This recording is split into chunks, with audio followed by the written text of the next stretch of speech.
안녕하십니까, 방구석 전문가입니다. 오늘 주제는 슬럼프에 대해 말씀드리겠습니다. 3월달 제가 겪었던 일이라서 더욱 자세하게 말씀드릴 수 있겠네요. 슬럼프란 매일 손실을 보면 심리가 무너지고 원칙을 어겨서 잘못된 매매가 습관이 되면 슬럼프가 오게 됩니다. 슬럼프가 오게 되는 계기는 사람마다 다양합니다.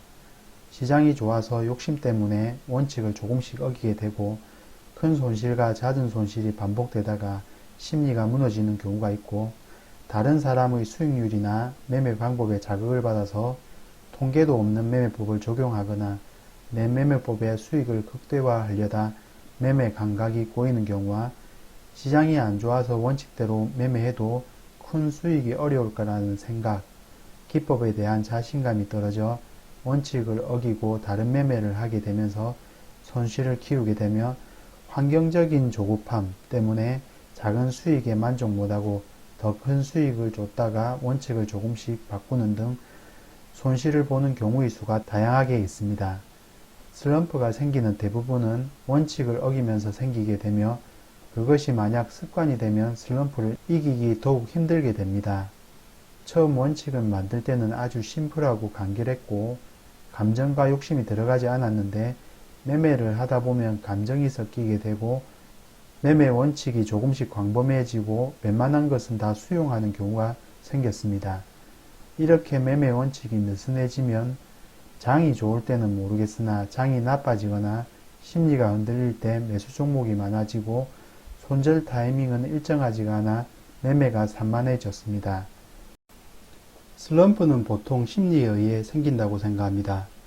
욕심, 조급함, 불안감, 이런 심리들이 생기고, 이런 심리 때문에 정해진 매매를 하지 못하고 기다리지 못하고 예전에 알고 있던 매매를 참지 못하게 되고, 그것이 반복되면 습관이 되고 하루 매매를 마치고 반성하면서도 습관이 되어 다음날 무슨 일이 있었냐는 듯이 똑같은 매매를 반복하게 되었습니다.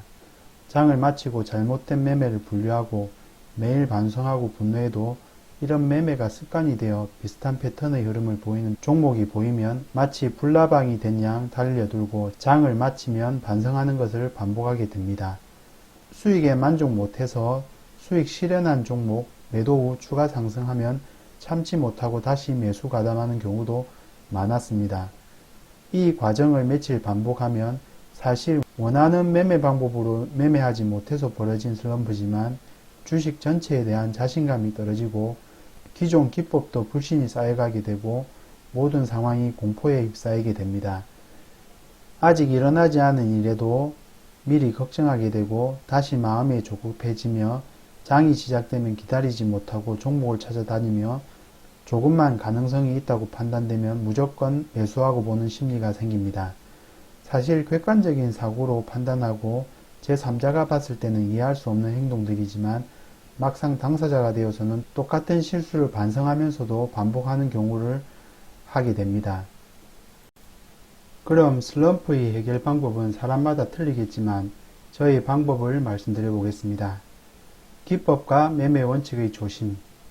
매매를 하다 보면 보통 욕심 때문에 기법에 대한 매매 원칙을 느슨하게 키우는 경우가 있었습니다. 기법은 그대로 있으나 매매 원칙을 느슨하게 키우게 되면 웬만한 종목은 매매 종목에 편입이 되고 기존에 매매했던 느낌이나 손절 타이밍이 짬뽕이 되어 매매가 혼란스럽게 되었습니다. 일지를 적으실 때 제일 처음 했던 기법과 매매 원칙대로 매매했을 때의 시장 상황이나 승률을 기입해 두시면 그 기록이 초심으로 돌아가는 데 도움이 됩니다. 자본의 최소화. 슬럼프라고 판단되고 2, 3일 손실을 본다면 추가 입금을 하지 않는 것도 좋은 방법입니다.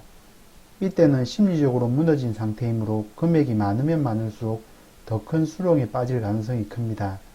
우리는 올라갈 것만 생각하고 복리를 꿈꾸며 모래성을 쌓는 경우가 많습니다. 우리 수익률 차트도 올라갈 때와 내려갈 때를 적당히 줘가면서 만들어진다고 생각합니다. 내려갈 때를 잘 관리하면 전체적으로 차트는 우상향할 거라고 생각합니다. 눌림을 줄 때 어떻게 대처하는가를 생각하셔야 됩니다. 시간의 최소화. 매매 원칙과 심리가 무너졌다면 하루 수익을 보기란 힘듭니다. 핵심 시간대에 금액을 최소화해서 제일 처음 정했던 매매 원칙대로 하루하루 매매하고 올바른 습관을 다시 만든다고 생각하면 좋습니다.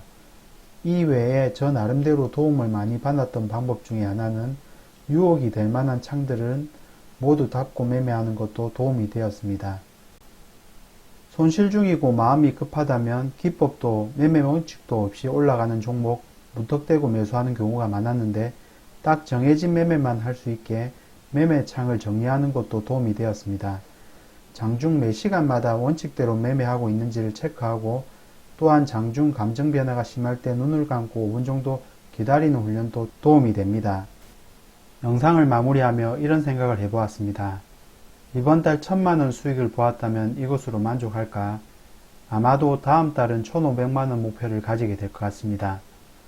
1500만원 수익을 보면 또 만족할까? 아마도 한 달에 1억을 목표로 수익의 모든 것을 투자하려고 될 것 같습니다. 인간의 욕심은 끝도 없습니다. 그리고 슬럼프를 겪다 보니 슬럼프도 얼마나 무섭고 이기기가 쉽지 않다는 것도 알게 되었습니다.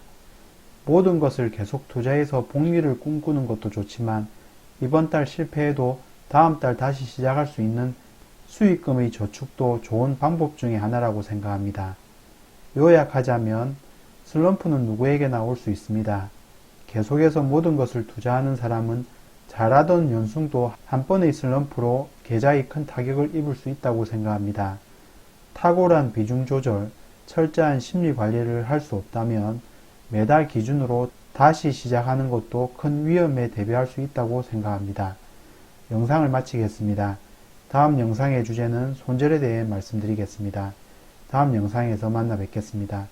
본 영상의 투자에 도움이 되셨다면 좋아요, 앞으로 계속해서 관련 영상을 보고 싶으시면 구독 부탁드립니다. 감사합니다.